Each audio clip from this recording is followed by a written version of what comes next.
Views, viewpoints, and beliefs presented on this program do not necessarily reflect those of the management, the affiliates and broadcast partners, or the sponsors. Listener discretion is advised. Scarefest Radio, the radio you can see.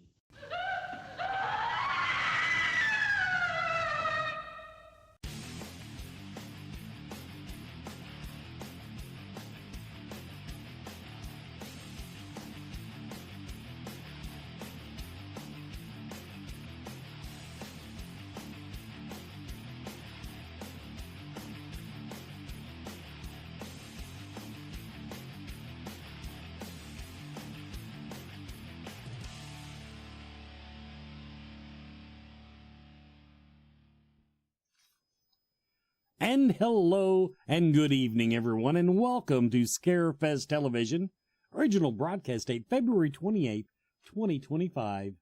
My birthday! Happy birthday, and everybody. Thank you in the chat room for saying happy birthday. My co-host tonight is Chad Harlan. Good evening. Happy birthday. Thank you, Chad. And before I throw you over to the guest, I'm going to tell everybody, yes, Joanne was supposed to co-host with Chad tonight, and I was going to take the night off because it's my birthday, but she has a migraine, and so you're stuck with me, everybody. That's all I can tell you. Our guest tonight is Mr. Thom Mathews, who is just a Scarefest fan favorite, one of my favorites, because I don't think any celebrity answers their email faster than Mr. Thom Mathews. Well, there you go. If Tom, if you spelled your name normal, you'd be the perfect guest. Thank you. It's actually my whole name is Thomas Brian Mathews Jr. So I just dropped off the AS. I see that, but then Mathews is spelled wrong too. Yeah, that's how they. You know what? I looked that up too, and back in the day, whenever that was, they would between even father and son, they would spell it with one T or two T's. So it was just, and then sometimes they drop off the S too on Mathews. So go figure. So it's all just willy-nilly. Now, because I was not planning on doing the episode, I didn't bone up on the latest Thom Mathews movies like I did last time, so I had to go from memory. But I did do a cram session on Jason Lives. Now, interestingly, though, I searched it on Roku, and they directed me to the Spanish version. So, my first question is... By the way... ¿Cómo estuvo la película? I know a few Spanish words, but they're all dirty, so I can't really get into it. that was the quickest thing I could think of. How was the movie? That's yeah. You could tell by my accent. Wesley does. I can count to 10. I think maybe still do it, but yeah, that was my high school Spanish left me, by my senior party. So I get that. So what you been up to, Tom? I think you were what, 2 years ago you were at Scarefest? That's right. So we had you at a guest then. Yeah. Let's see. That's what's happened since then. Just been doing conventions and 40-year anniversary for Return of the Living Dead. So that's been a lot of fun this year. Next year is Jason Lives 40-year anniversary, 2025.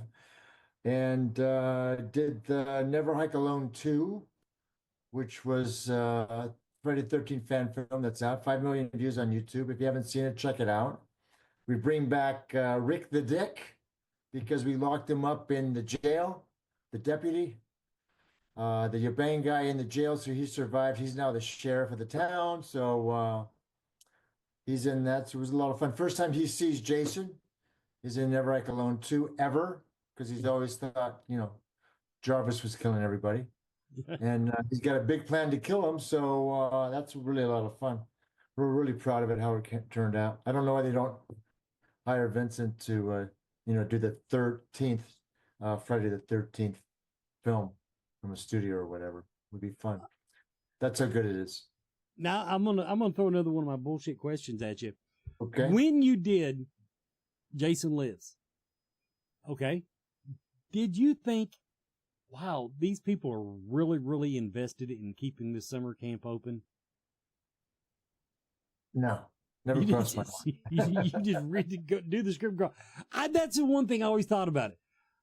Okay, I understand opening it for the first movie, but you know what? By part 5, if I owned that property, I'd be wanting to build a shopping mall, Yeah.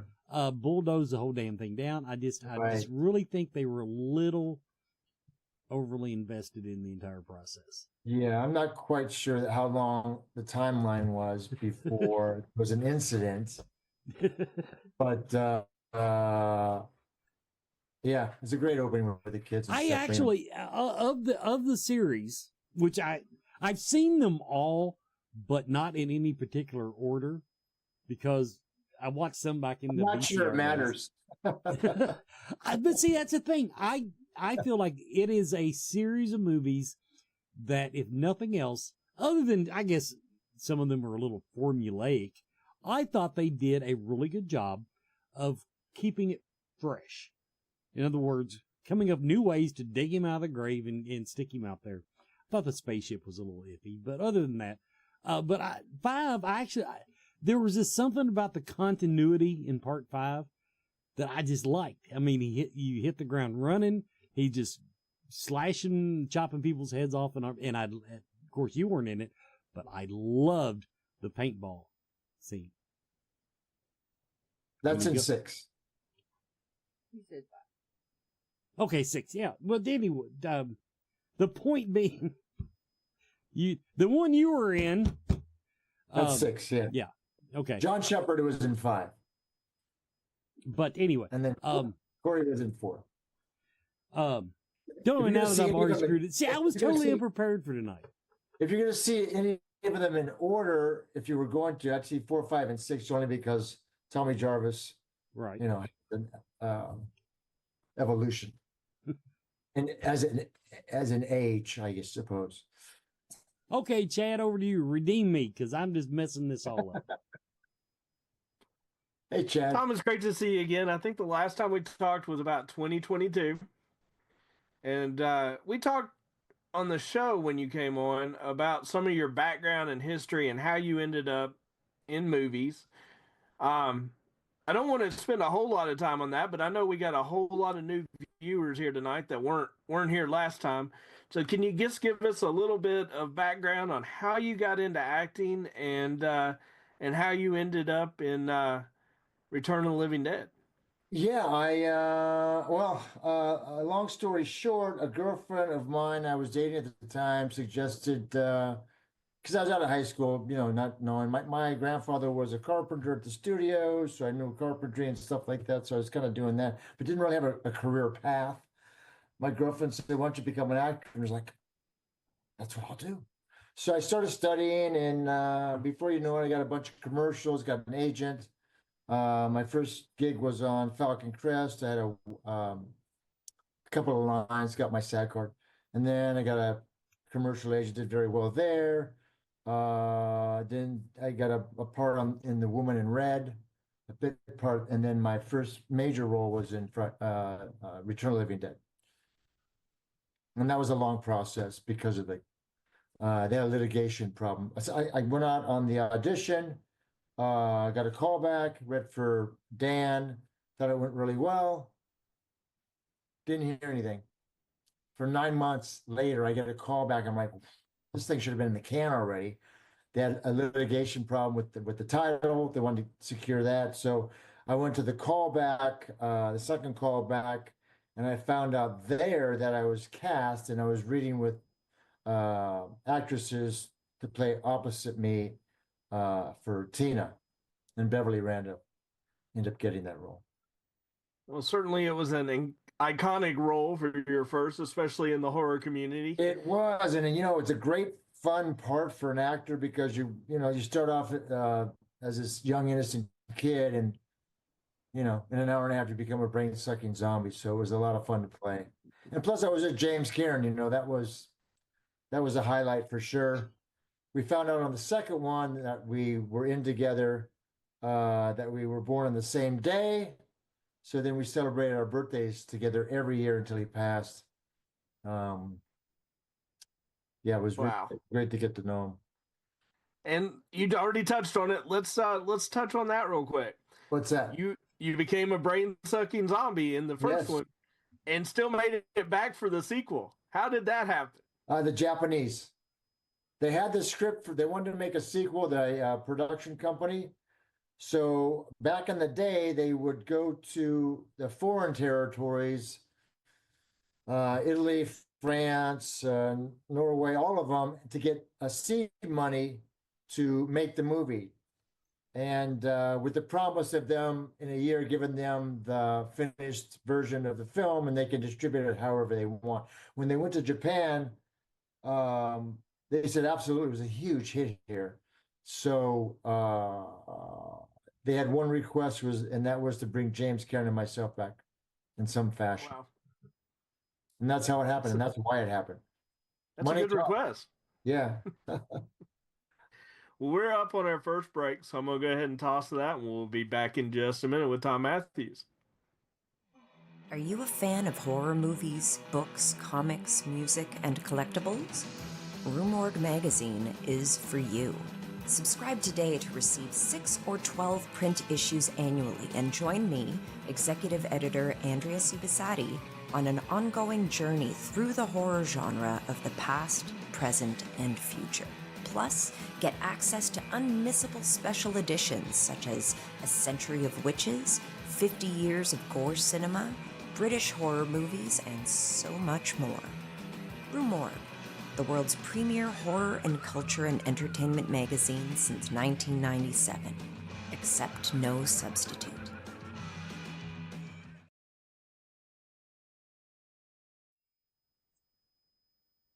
And welcome back, everybody, to Scarefest TV. By the way, on top of having Thom Mathews as our guest tonight, we have 4. I teased 3 celebrity announcements. We actually have 4. So, just so you know, it's going to be a big, big night. Okay, now this is, I never like asking an actor their favorite movie, whatever. But I do want to ask you, of the movies you've done, what movie do you think you did the best job in? In other words, you felt like if you wanted to use that movie as your audition tape, do you have a movie that you just felt like you really dug into the role? Yeah, I think Return of the Living Dead, it was just an organic experience. It was very collaborative with the writer-director, Dan O'Bannon. And the cast, we were able to rehearse, and I've never done it since, for 2 weeks prior to filming. So that was, I've come to find out, that was a huge bonus. So we everyone got together and got to know each other and kind of bonded or didn't bond or whatever the situation was. So that was very helpful. And the part, like I said earlier, going from an innocent kid to a brain-sucking zombie was a lot of fun to do.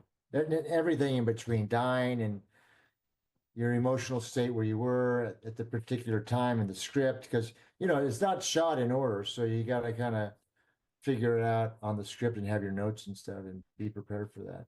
And makeup, same with the makeup department. How white, or how dead am I?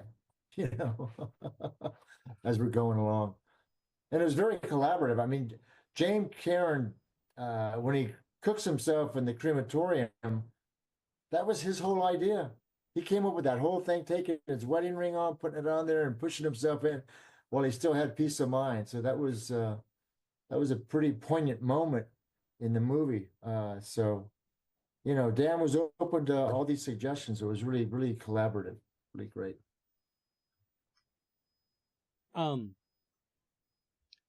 Now something you just said triggered me being a non-actor. Of course, I've always, and I don't know, always known it, but movies not being shot sequentially. I mean, basically, I guess when you have one set up, one room, you do pretty much everything that goes on in that room. That's exactly right. How much, as a character, see, I can't imagine doing that because my mind works sequentially. I just don't think I can do it that way. When most you were people do. learning, That's why the movie's in order too. when you were a young buck and learning they the don't business. show the film as they shot it. They show it sequentially. That's why they do it that way. But I'm asking this as an actor. Yeah. When you were a young actor. Yeah, it's tough. Was that hard to pick up on? Particularly on this particular script, because innocent kid dying and then turning into a full-blown zombie, which was a lot of fun.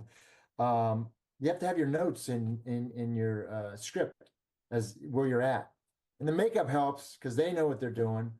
You know, that's how and also the dialogue. It kind of leads you along the way for each scene. So it's if you know your lines and you know what's going on, it's a lot easier than you think. No, not for me. It wouldn't be. But then again, I can't. I'm at the age where I can't remember. Just like, okay, for example, the last 2 months, for some reason, I have forgotten how many weeks are in a month, and that even included the short one of February. I knew you were coming on February 28th, and I had it in my head last Friday was February 28th, even though it's my birthday, and I knew last Friday. So yeah, Wow. there's no way I can be an actor because there's no way I can remember shit. There's what's that called? Prevagen, that drug that over the there's not enough of it in the world. Chad, over to you.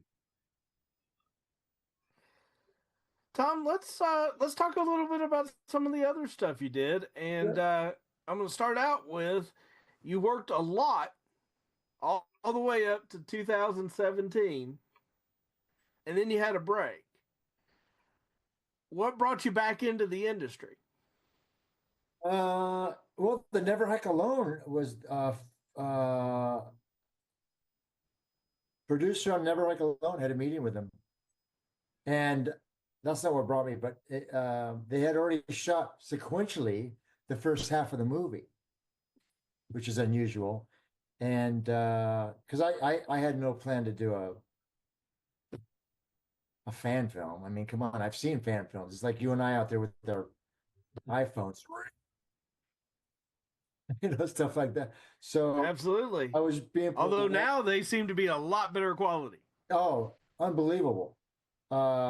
Script is good, and they showed me what they had shot. So I came in at the end of Never Hike Alone because the production and the story was great, very topical, current story, bringing Jason back in, and that's what got me to do it, involved in it. Well, it looks like you've been working pretty steadily since, so obviously you like being back. Yeah. I like acting. I've always liked it. I just, I also had kids and stuff, and they were getting older, and they needed some attention. And then, I'm busy doing my day job, so that's all good. Well, like I said, you worked from the 80s all the way up to 2000 or so on a bunch of films, and you were very active in the industry at that time. Certainly there's a fair amount of horror. What's some of your other favorite genres to work in? I guess a science. Well, what was that one? That was a action adventure. Down Twisted. I did like 11, 12 movies for Albert Pune, which is very fun. He likes you to bring stuff to the table, so it was very creative and fun. And then of course, what else? Did my first on-screen song in the Western that I did called Warpath. Movie's okay. Song terrified me. I tried to get out of doing it. I told the director, I'm not a singer. You don't want me singing in your movie? He goes, no, it's very important. It's integral to the character's part. I said, okay. I said, but it says in the script right here, what he lacks in talent, he makes up for enthusiasm. I said, people aren't going to read that. They're just going to see a bad singer. So I tried to, I even said I had a conflict because I was doing another movie before that, and the schedule overlapped a week, and he goes, no, we'll shoot her first, all her stuff first, and just, come on over here. I'm not letting you out of doing this movie. And so I finished on a Friday, traveled on Saturday, and we shot in Detroit. And guess what the first scene Well, at least you got it out of the way. the first scene was the song, singing the song, which was unbelievable. But yeah, I got it out of the way. I'm really happy with it. I use it on my reel. Came out, very, nice. I know there's some martial arts kickboxing movies in there too. Is that something Yeah. you trained for, or? I did. My older brother used to beat me up. So when I got older, I swore that I was going to learn karate and kick his ass. So that was my motive for learning martial arts. And I'm glad I did it. Kept me really limber and physically fit, and got to do some martial artist work. I was also up for American Ninja between Michael Dudikoff, me, and another guy. He ended up getting it. He was much more advanced than I was, although we do look similar. American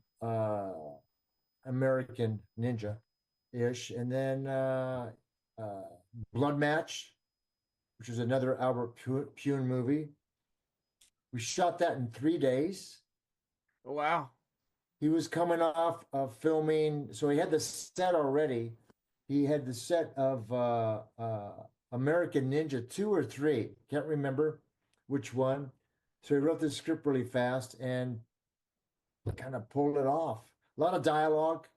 Basically, one set was a boxing ring. Benny Urquidez of Benny, but the Elton John song "Benny and the Jets." Mm-hmm. Benny Urquidez he held 3 belts at one time, and he had a karate studio in Van Nuys, and they were called the Jets. So, and they would travel around to karate tournaments, and we're just winning everything. I guess Elton was at one of them, and wrote the song "Benny and the Jets." But I kill him in the movie. I didn't know that's where the song came from. Yes, neither did I. Until I started working with him. I said, "Wait a minute, the song is like," he goes, "Yeah." So that was pretty cool. Very talented.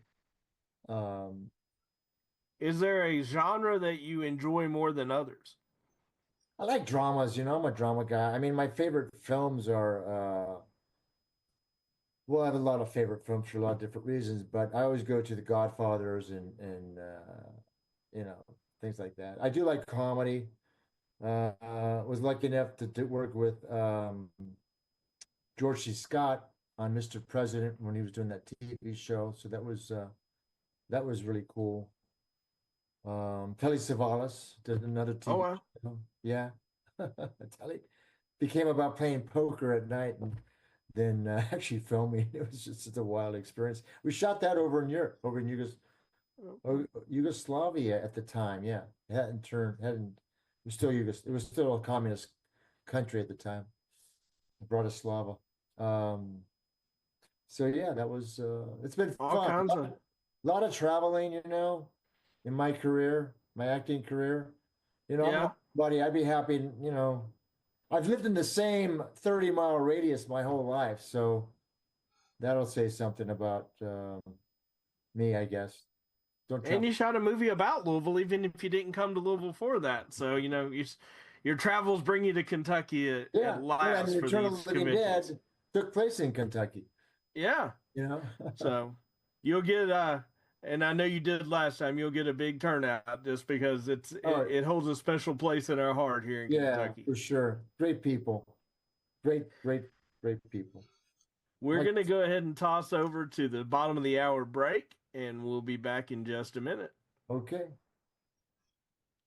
For the bottom of the hour break, we have announcements. We got four of them, and some of these George Clooney is a good friend of mine. He's from Kentucky. He's from Louisville. These will be quite familiar to Mr. Mathews. First up, Jules Shepard. Jules Shepard of Return of the Living Dead. Also in the cooler, Christina Caged Heat 2, Stripped of Freedom. Now here's one you've been asking for in the chat and on the Facebook group. Mr. John Philbin.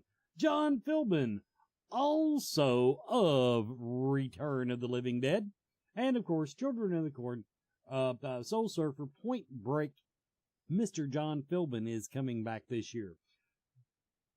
Beverly Randolph, Return of the Living Dead, Sacred Grounds Forbidden, Death House, which incidentally was not my favorite movie of anybody's, but I'm going to throw it in there. Return of the Living Dead, Beverly Randolph is coming, and our absolute bonus one is Michael McKay, The Mummy from the Monster Squad. The Monster Squad. And also apparently he was in Ace Ventura, Batman and Robin, X2, X-Men United. Michael McKay is also coming. We've got some upcoming dates that you need to keep in mind. March 1st, as of tomorrow, speaker and media applications become available at scarefestweekend.com. So that is something tomorrow. And then April 1st, the Scarefest Ink Tattoo artist applications will go online also at scarefestweekend.com. And staff volunteer applications go online April 1st. I want to give everybody a little reminder. Adrian of the Scarefest has this little side gig she's doing. And Rewind Time, Saturday, April 12th, 11 a.m. to 6 p.m. It's just $5 to get in. It's basically a small toy con. Unique finds, vintage toys, really some neat toys. Collectibles, Funko Pops. Is there anything that doesn't have Funko Pops?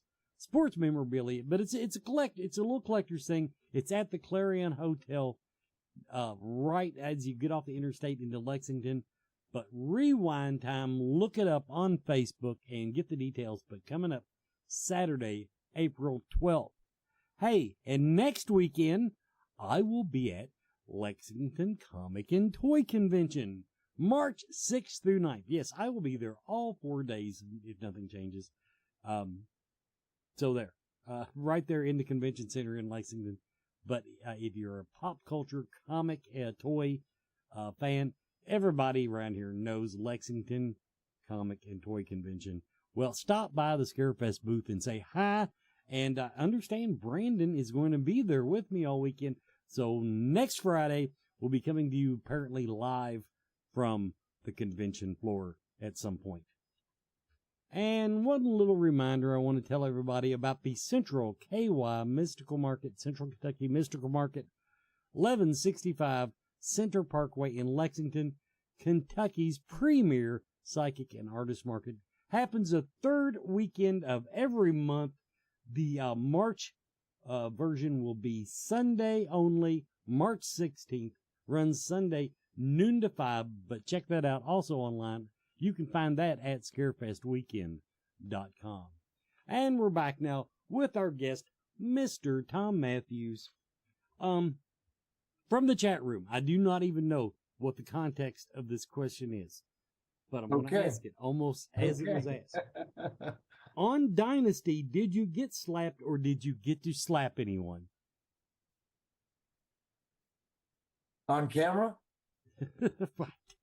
I'm the messenger. I'm assuming that's because Dynasty was famous for slaps, and I did not get slapped. You did not get slapped. No, and I did not slap anyone.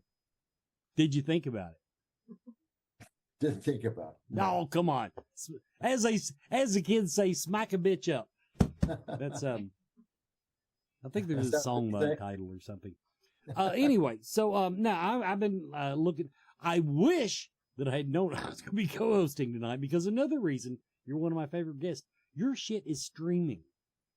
Your shit can actually be found streaming out there. All the stuff you've done. Not all of it, obviously, but on top of YouTube, some of the fan films you've done.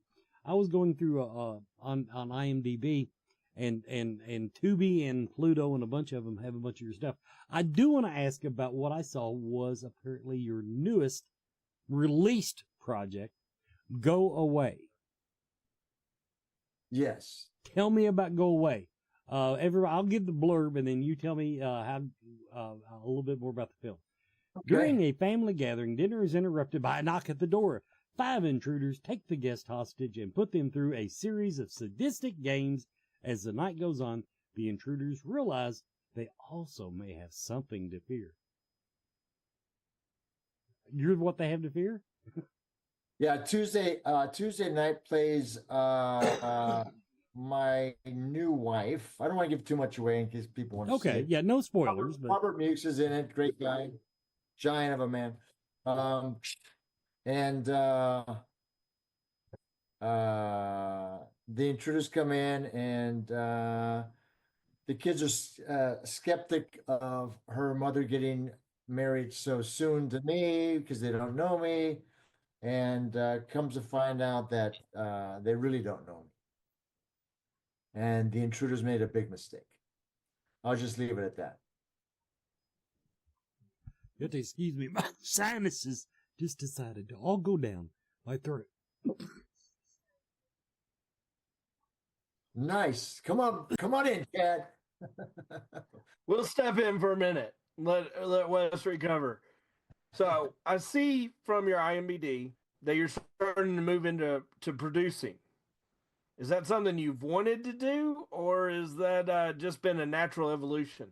No, just once you start acting, you start to see how films are made, and you start different people, and you makeup guys, lighting guys. So it's just kind of an evolution, I guess. I know you've got a tattoo, a beautiful sin in pre-production. Can you kind of give us a little hint of what that's going to be when it comes out? Yeah, Because that's that kind of is interesting title. yeah. It's a book this gentleman wrote, and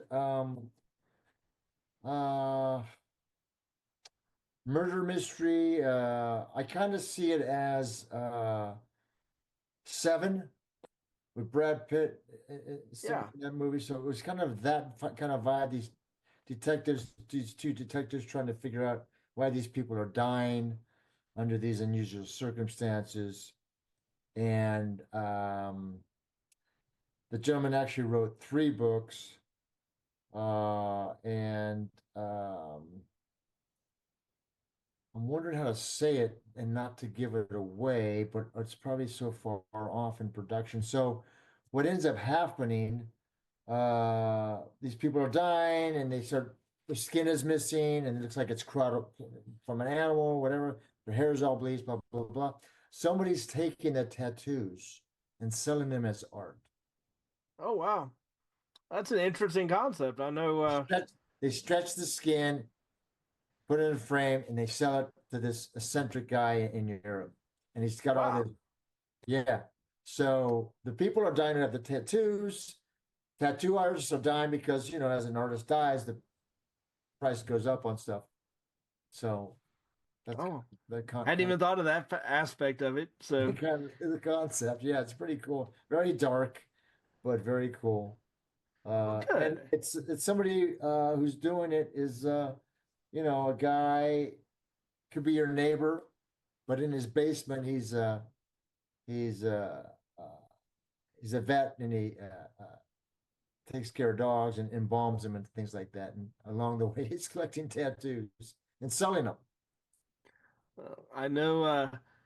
Keep us posted as that goes along because You I know bet. our fans will want to come out and Yeah. see that one for sure. That sounds Pretty cool. right up Scarefest alley. Yeah. And then I read this other book, Return of the Living Dead Blow Up Dolls. My wife does not want me to make it because it's kind of tacky. But basically what happens, we got Brett Wagner as the truck driver. He picks up a load from a load of stuff to deliver from Leisure World, and his next stop is at the Army base, and he picks up some chemicals, very hush hush, and gets in an accident along the way, and the chemicals go on the Leisure World stuff, and that stuff is blow up dolls, and they become animated, and everything else you can imagine in between. I play the sheriff. It's kind of honestly, it's a cross between Friday the 13th and Return of the Living Dead in that aspect. I play the sheriff, and I think I can handle the situation, and kind of gets away from us. But these dolls spew out this fluid, and it gets on you, and then you blow up, stuff like that. Well, sounds like It's a little tacky. fun project. Want me to do it, but I think with the success of Cocaine Bear and things like that, it would do very well. I think so. I think you would certainly have an audience. It sounds, for some reason, as you're describing it, Killer Clowns comes to mind for me. So. Yes, very much. Yeah, with Suzanne Snyder, who was also in Return of the Living Dead 2. So it sounds like Wes has recovered, so I'm going to send it back over to him for a few minutes. Yeah, I finally did quit coughing and having to blow my nose. I apologize. Fantastic. Tom. Now, okay, another one of my bullshit questions that hit me tonight when I was watching Jason Lives. Okay, now one thing I think we might have mentioned it, but most of I don't know if all your fans know it, but you actually have a day job, and you are a contractor, correct? Correct. And now, the one thing that bothers me. The only thing that bothered me about Jason Lives, and it also happens in a lot of movies, you all dug Jason's grave up. Have these people never dug a hole in their life? You made it look so easy. Well, I work out. Good answer. I see that, and I watch these people dig holes in movies, and I'm like, and yet that was through roots and stuff. It can't be done. It just can't be done. Yeah, I know what you mean. It's a very labor intensive, and it takes hours to do it. Oh, and you did it very, very neatly in that movie too. I made a nice rectangle. Yeah, And I also went along the sides and cleaned all that out next to the coffin. Yeah, that's exactly very nice of me. So I just wanted, but I just wanted your opinion on that. I do the same thing. I look for that stuff, inconsistencies in movies, and when things don't, jive, or in the long shot, the guy's arm is up here, and in the close up, his arm is there. All the continuity stuff. I just have a fun time, blast with that. I also look at how, what really bothers me the most, one of the big ones, is when people drink, there's nothing in the cup. I can always tell. And also when they have luggage, there's no weight to the luggage. There's nothing in it. So it really bothers me that they don't, the actors, because you can play off of that as an actor. You can play off the weight of it. It can get away, you can drop it or whatever because of the weight of it and things like that. Quiet. And then the water or coffee. Coffee's hot. You got to be careful with it. Play off all that stuff. I always enjoy when, and I don't care, except maybe the Deadpool and Wolverine movie, but when you turn a bottle of whiskey up, there's just not that many people that can actually do that and then actually guzzle it. Yeah, it burns. Yeah, it's awful. We need to start a reality check in Hollywood. Now completely forgot where that was leading me somewhere. So your bottle of booze right next to you. Come on. Take a shot. I've got one. I've got Cooper's Craft there. You got some Maker's Mark there. I know they're in Kentucky. Downstairs we do. Yes, I do have some downstairs. Yeah. That's the one with the wax top in. Mm-hmm. Yeah. Yeah, that's the high end stuff. Oh, I know what I was going to ask you. It had nothing to do with what we were talking about. Okay, we've talked about what your favorite genre of movie is to do. What does Thom Mathews, do you actually have any free time to actually sit and watch Netflix or go to the movies? Do you do? I do. That's towards the end of the day or during dinner time or right after dinner time. I like the Ozarks, that series. Breaking Bad was phenomenal. Didn't see any of it, and my wife and we just binged the whole thing within a month or so. So that was a lot of fun. I do have time to watch stuff. I don't have a lot of time to watch sports as much as I'd like to, but because I'm busy, and I will watch the Super Bowls and the World Series and things like that. But the day-to-day stuff or the weekend-to-weekend stuff, I don't really have a lot of time. So when your relaxation is to watch like drama series, something you can Yes. dig into. Correct. Okay. Let's go ahead I prefer to watch a movie for an hour and a half than commit to myself to a whole series of stuff. But lately they've been doing these 6-episode things or 12-episode things, which has been nice. We also did we watched Lost recently, and that's when a season was 22 episodes. Mm-hmm. And they had like 6 or 7 seasons, so that's that was quite a commitment. Did you Really watch well it all? made. Did you watch the beginning? We did, yeah. What'd you think of the last season? Not much. It kind of fell apart for me. Kind of made a joke of itself, I guess. But it was interesting watching it while it was happening. Great acting, great locations and sets and things like that. Would have been phenomenal to be on that show. And like I said, 22 episodes in a season, which is huge numbers now.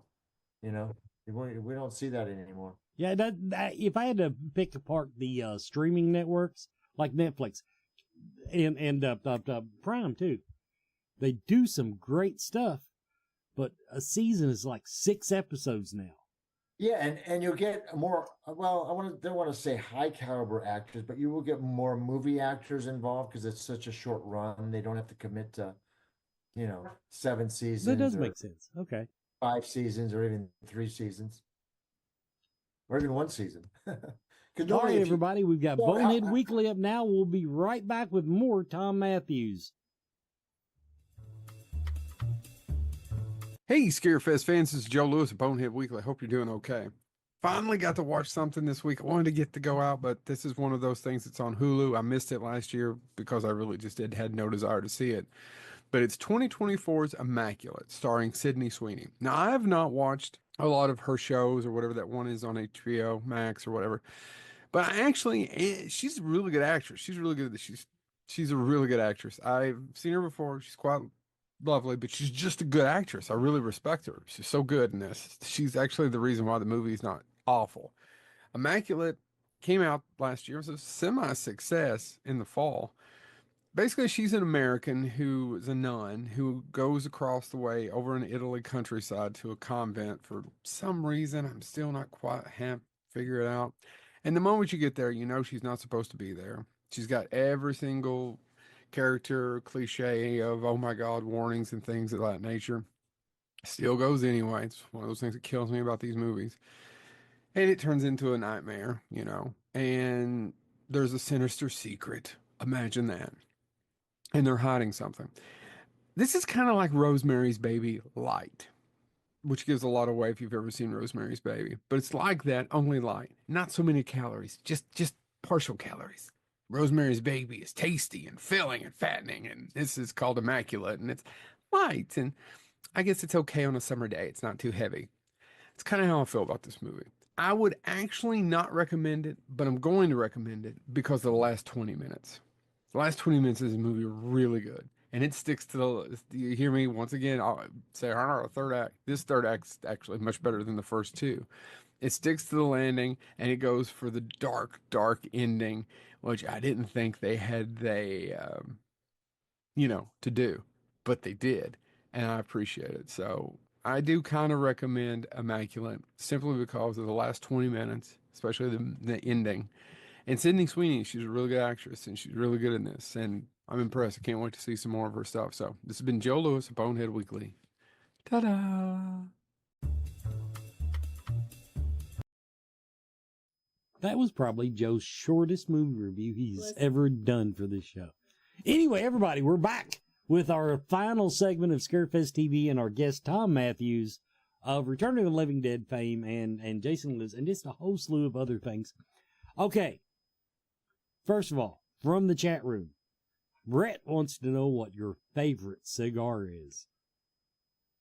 My favorite cigar, funny that he knew that, is a Romeo and Juliet. It's the name of a cigar company. Romeo and Juliet. I never heard of it. Yeah, it's mild like a Cohiba. I like Cohibas a lot because they're also mild, like as opposed to a Monte Cristo, which is a little spicy, and a Partagas, it's a little spicy for me. So Romeo and Juliet. I'm still on Swisher Sweets. Although, in my defense, that is the only goddamn cigar you can buy in this damn town that I live in. I actually went one day and went cigar shopping, said, let's just see what there is. And there's literally nothing except, well, I mean, the other things like that. There was like 4 brands that I'm sure there's not a nickel's difference in none of them. I was very disappointed. I wanted a big old fat stogie, and we're like the buckle of the tobacco belt here, and we don't even have a cigar store anymore. Yeah, that's right. I'll bring some when I come on out. Well, I would appreciate that greatly. I'm actually in trouble. I want to join a cigar of the month club thing, and they send me like 6 or so just to open up. I'm really thinking about doing it just for the heck of it. Okay, let's talk about the Thom Mathews dog rescue. It's actually my wife's rescue. Right now, it's called Puppy Coalition. I'm trying to get her to change the name of it because don't really deal with a lot of puppies unless it's an accident. But she mostly deals with German Shepherds and things like that.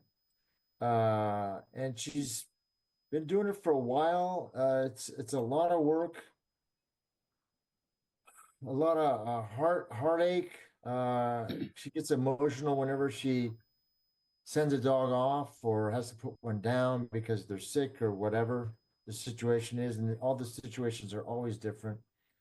But God bless her, she's she has saved probably over 310 dogs since she's been doing this for about 5 years. Wow. And she gets up every morning and she takes care of these dogs, or she has a lot of them in boarding. We have a lot at the house here, too many, and that's what I wanted to ask about. They're bigger dogs, they're German Shepherds. So yeah, yeah.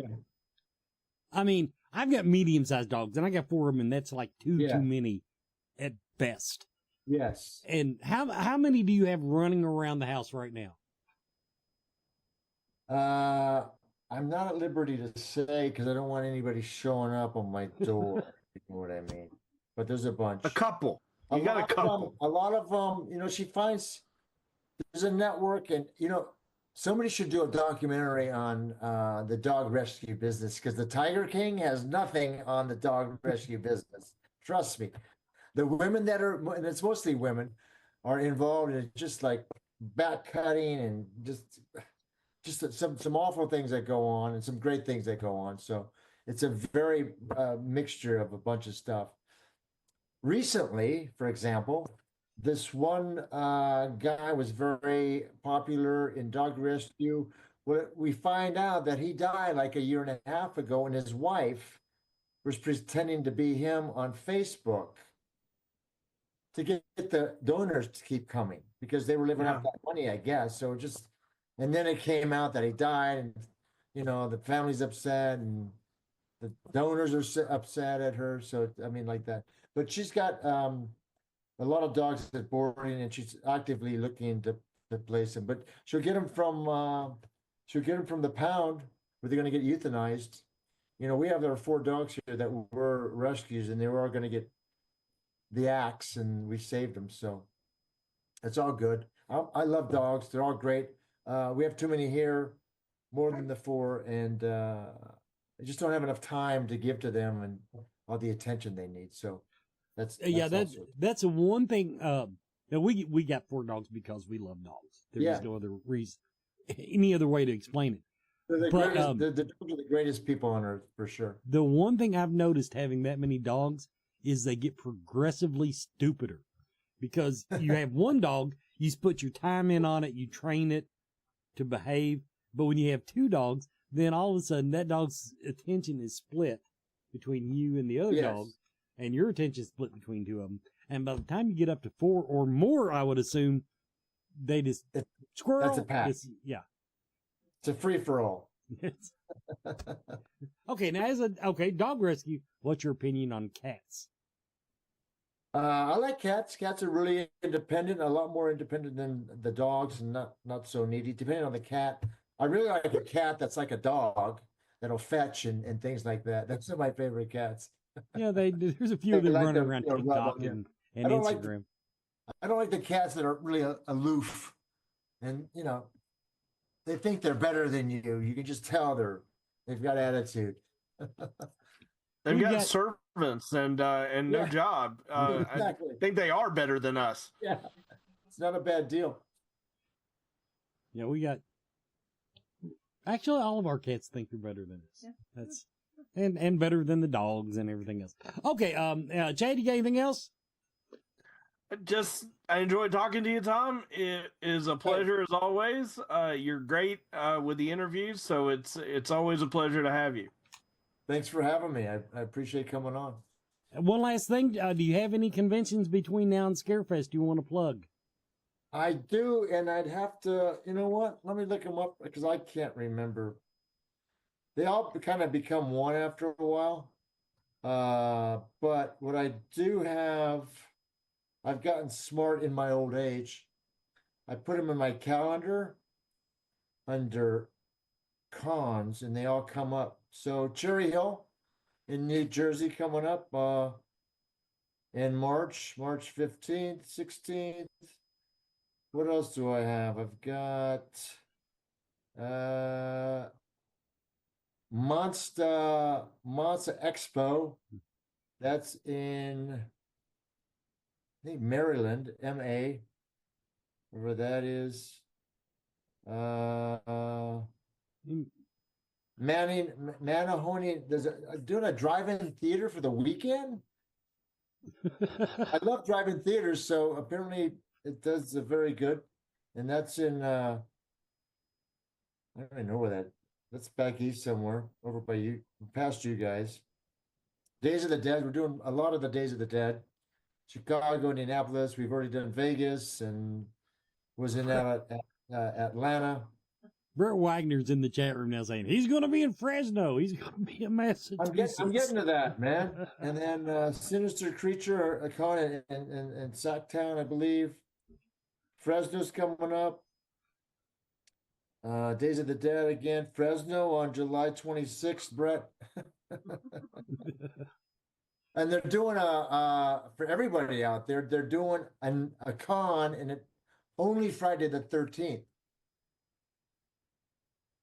And the promoters are trying to do deep dives into the casts of each show, and that's on in August 8th in Burbank, California, called Crystal Lake Nightmares, the 45th anniversary of the, I believe, the first Friday the 13th. But yes, CJ Graham's going there, Doug Tate, a bunch of Jasons are going to be there. I'm trying to get the three Jarvises together because no one's done the three Jarvises at any horror convention yet, which would be very cool.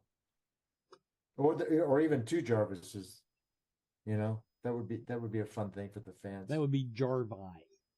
Jarvi. Yeah. Jarvi. I believe plural of Jarvises is Jarvi. Everybody, this has been Scarefest TV. Remember, next week we will do something from Lexington Toy and Comic Con. Special thanks tonight to our guest, Mr. Thom Mathews. And go back and watch the episode if you missed the 4 celebrity announcements. We'll see you next time.